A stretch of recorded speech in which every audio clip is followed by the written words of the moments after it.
We're talking about the May movie releases, summer kickoff, or the summer. There's a way to put it. It's a summer kickoff it's a summer kickoff, but all the movies that are in May. So hey everybody, welcome to the Crossover Cinema Podcast. I'm Karlo, and he's Kaya. Let's do it again. Let's do it again. Yeah. Take a billion. Okay, so hey everybody, welcome to the Crossover Cinema Podcast. I'm Karlo. And I'm Kaya. We are your hosts, bringing you the latest in the films releasing in May, the summer kickoff movie season. Yeah, we're starting this with a May release. What you're expecting to see in May, and we're starting with the first movie that's coming out the 1st of May. May 1st, yeah. Something like that. Yeah, it opens May right away. Ryan Gosling starring in David Leitch's The Fall Guy. The Fall Guy, bro. It looks really good by the trailer and everything. I am so excited for my baby, Ryan Gosling. You the GOAT. You the GOAT. You real good. You always love Ryan Gosling. Drive, though. Baby. Drive is my favorite movie of all time.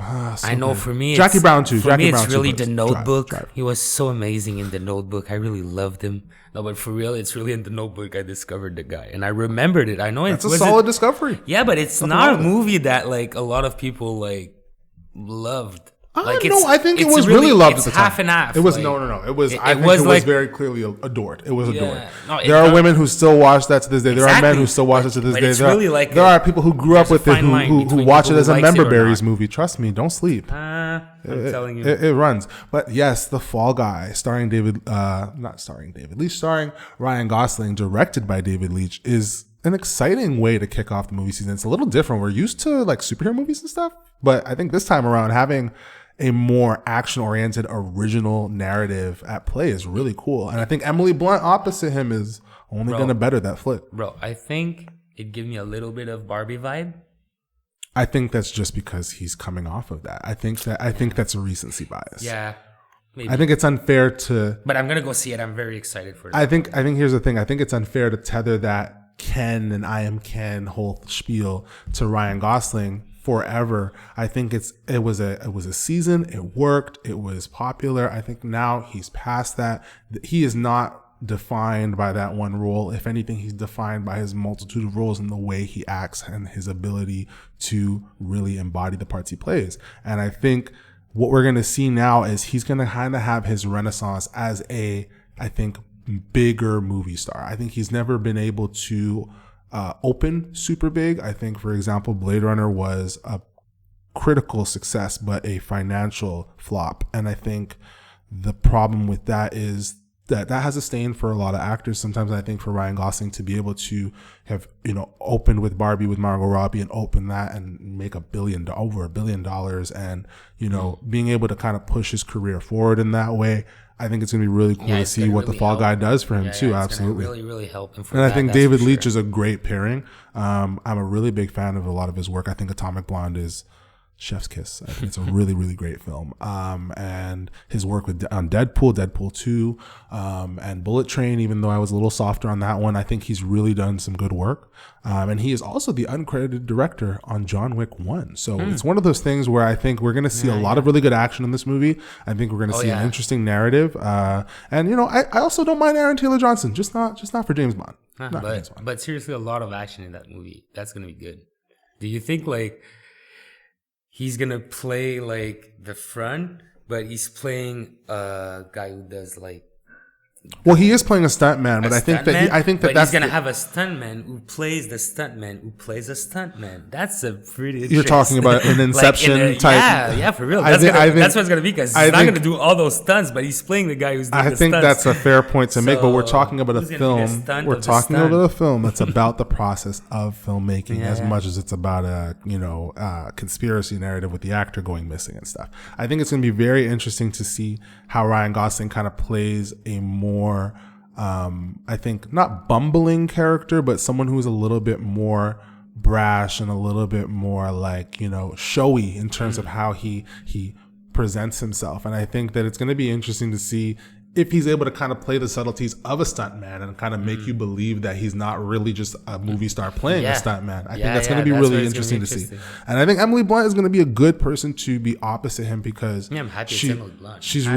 I think she's a really talented actress. Sicario, shouts out, another one of the best movies ever made, and I think that she's a really good example of a lot of the reasons why her movies are successful. She's a really talented actress. So I think Fall Guy should be one to see. Kick off the season right. Another one to see, I think. Well, I'm gonna go see it. Is Planet of the Apes. Listen. Caesar is the next week. Caesar's my boy for life. So whatever Caesar says, I'ma follow through. And if this is the follow through of Caesar's life, 100 years later with a new embodiment, a spiritual successor. That's where I to hope Caesar. It's gonna, I am so excited to see this movie. Yeah, me too. But I hope it's not gonna be like. I've seen the director's other work. I think Maze Runner's okay. Dylan O'Brien, you're solid. Kaya Scodelario, you good too. But I'm not. Those are not to me an indicator of like the quality I'm expecting. But so far so good. With what I've seen, he seemed to film it really a lot practically with the motion captured actors on set, and I think it's really cool to see the way he's going to try to like expand that narrative beyond just the cool stuff we already got to see and the really impactful stuff we got in the last film, especially with Woody Harrelson's character and whatnot. I think we're going to see something a little bit more. I think they're going to have to bringing the intelligence of the apes even further with the way that they speak and communicate verbally. So I think it's going to be very cool to see that, and at the same time take it a step further than just the glitz and glamour of seeing a chimpanzee with an AK-47 shooting at some humans on a horse. Yeah, but if it's just that, that's where it's going to be. I'll still be satisfied. But yeah, I will still be happy. For sure. If that happens, I let's would be see happy, if this really kicks off the franchise in a new direction effectively. That's what they need. I think that's what it needs. It really needs to go like somewhere now, and we need to like be invested in the story and want to know what's going to happen, because if not, it's going to be like, or it's going to be completely a movie that's going to be on his own, and after we're going to go with another one that's completely on his own. I would be okay with that too, but I think that we're trying to yet again build a new character, build up a character up to be that leader role that we all love to see within these films. And then at the same time, I think expanding what the themes are a little bit, because I think you're always going to have it kind of come back to the core of liberation and enslavement and stuff like that. But I think at the same time, I want to see if they can go into a more science fiction direction later, not necessarily with this film, but I think in the later films, I want to see the realization of Tim Burton's ending of his Planet of the Apes film. I didn't like that film that much, but the ending is such an interesting idea to watch ape society kind of reflect American human society, and having all these like structures built the exact same way, and they have a police force and they drive motorcycles, and I would love to really see a full film like that. It would be so amazing. So visually, but I'm not sure visually we're going stunning. there, but we'll see. We'll see. Absolutely. Very interesting. The next one that I wanted to talk about was Furiosa. That is the Mad Max. And wait, you're already I know you already like a lot Mad Max, so for sure you're like very excited to see that movie. Yes. But very well made for the trailer. I still have George Miller, baby. I have that cut, that like kind of like super like saturated look. You're still there. It feels very clean. It feels like an AI movie, seriously. Like for the trailer, like the truck that arrives, like I don't know, everything was like so. Yeah, that's what I got from it. Like it's a little like.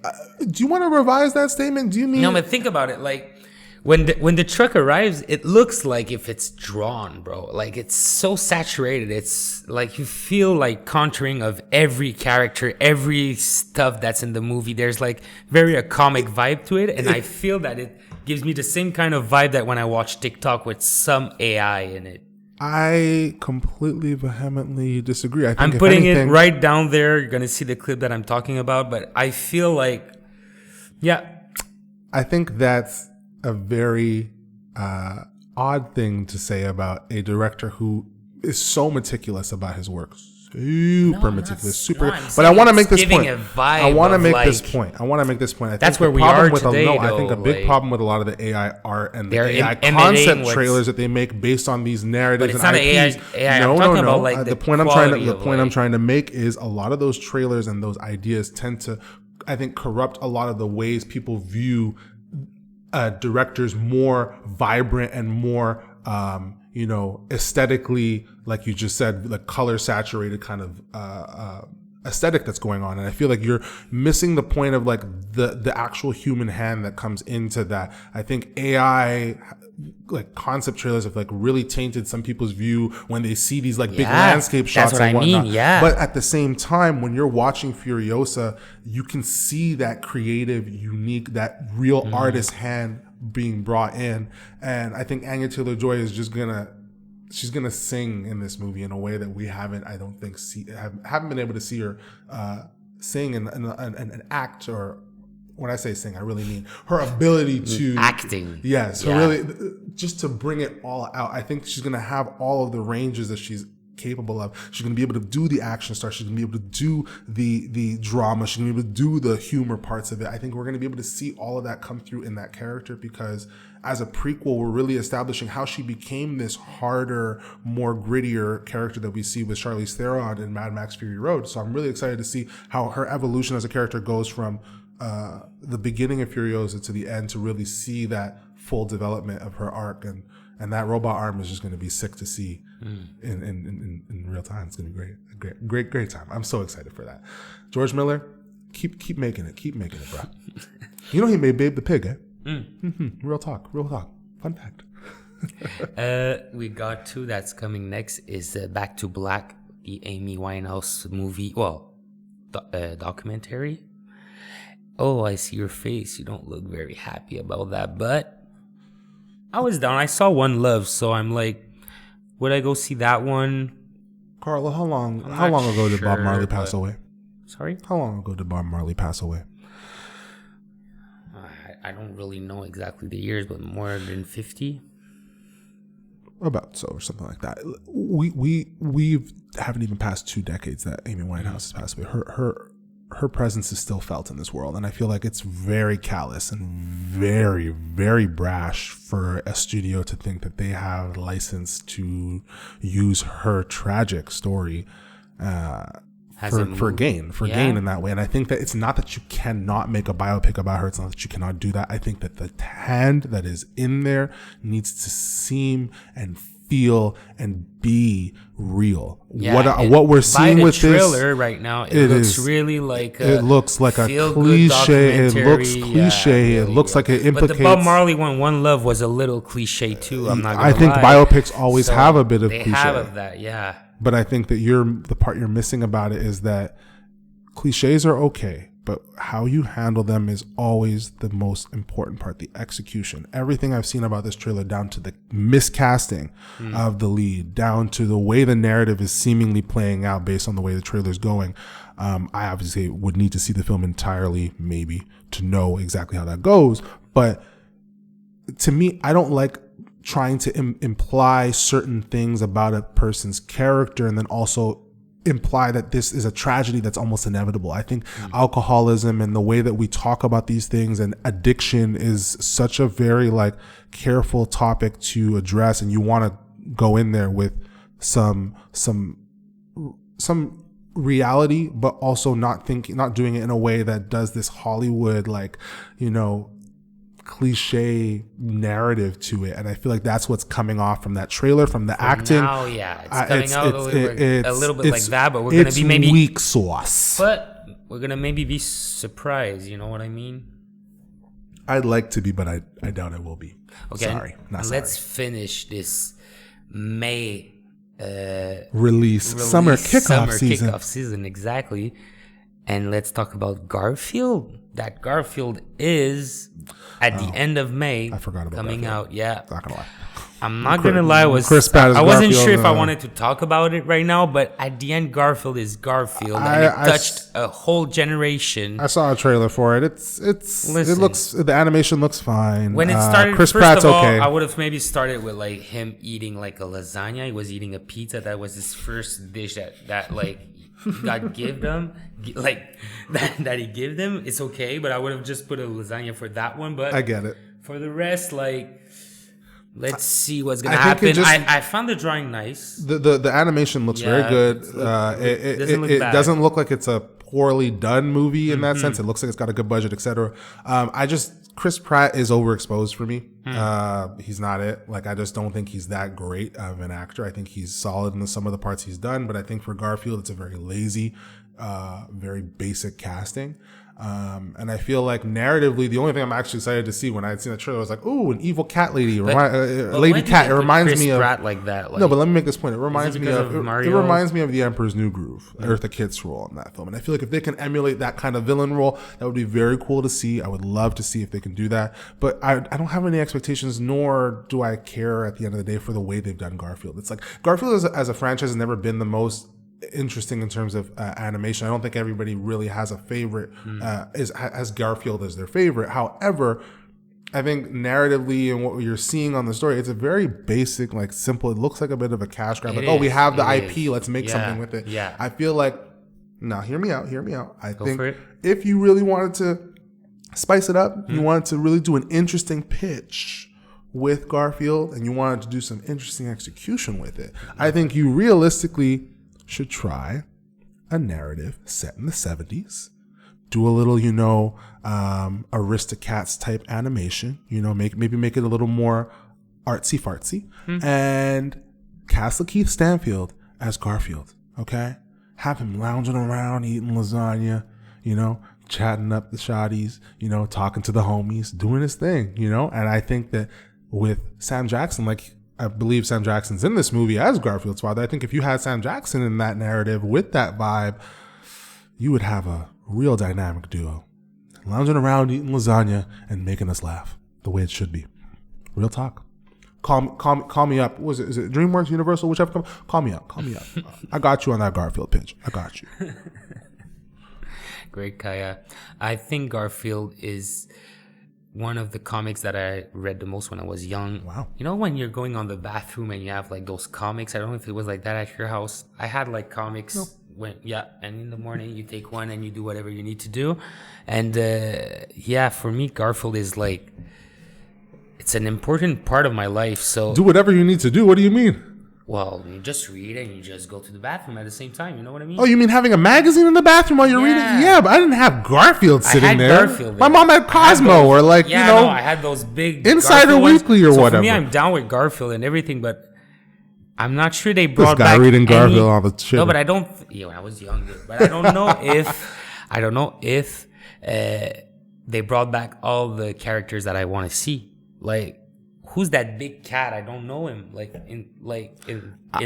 don't know. I do not know Garfield lore or backstory. So like that. All I know is he lives with a white dude who feeds him lasagna and has a dog. That's it. That's all I know. It's all about like being lazy and trying to find like ways to like. I think that's all a viewer really needs to know. Yeah. Real talk. For real.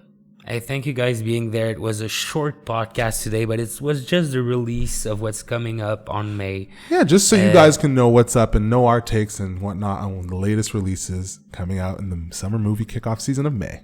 Thank you of being there. It's a crossover cinema podcast. I'm Karlo. This is Kaya. Yes, sir. See you next time. Ciao. Get with the ciao. I'm not gonna.